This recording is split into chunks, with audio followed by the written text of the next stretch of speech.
Is the Red Pill Reich.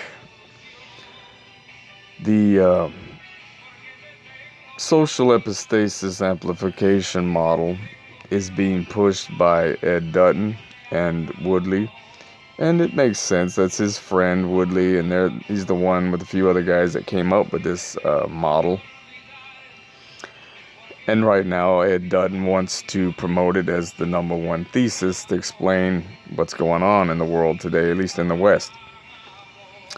Now, if we lived in a 100% homogeneous society, white society, without any other racial groups, and we still had our original pagan religions, no outside influences like Christianity, 2,000 years of, the chosen people influence. Then if society was collapsing due to dysgenics or degenerate activity, you could say, yeah, it's 100% social epistasis amplification model. But we have not been living in a white homogeneous society for a long time, and we had the influences from Christianity since the days of the Rome.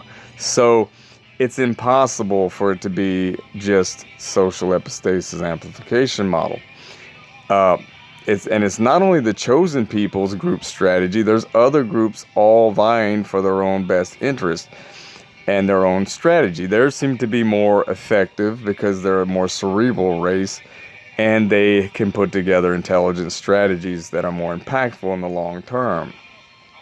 Now, so Ed, in a lot of his older work, in his books like I Have Making Sense of Race, he talks about how he has defended Kevin McDonald's Jewish group strategy model against people attacking. He even wrote an article that he published countering some of the articles that were written by people critiquing Kevin McDonald.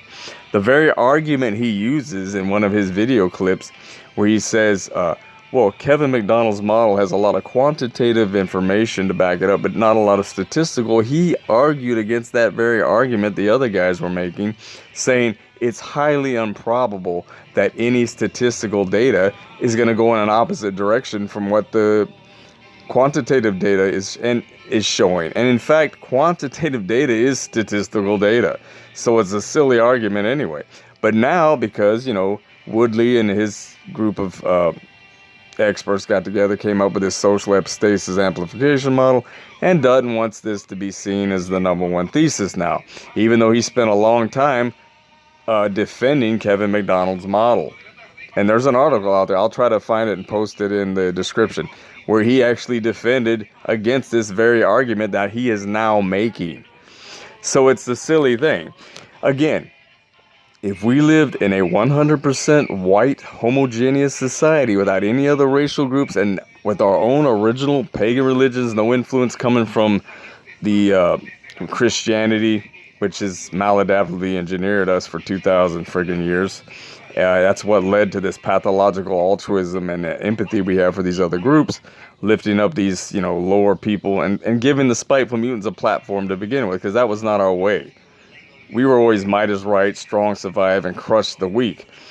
So that is what has led. It's a combination. It is not only social epistasis amplification model, but it is other group strategies from other races, specifically, yes, the chosen people, their group strategy, because they've been the most effective. And they're the most cerebral, and we have been under their Christianity for 2,000 plus years, prepping us for their eventual coming into our society as the chosen people, and we got to do everything these are God's chosen people. Let's lift them up. So it's both. It's impossible for it to be just social epistasis amplification model. The only way that would be possible, again, is if we lived in a 100% homogeneous society, just white people, with our own original pagan religions and no outside influence, then, yes, it's 100% social epistasis amplification model, but it has not been that way. So that's impossible. Anyway, until next time, ciao.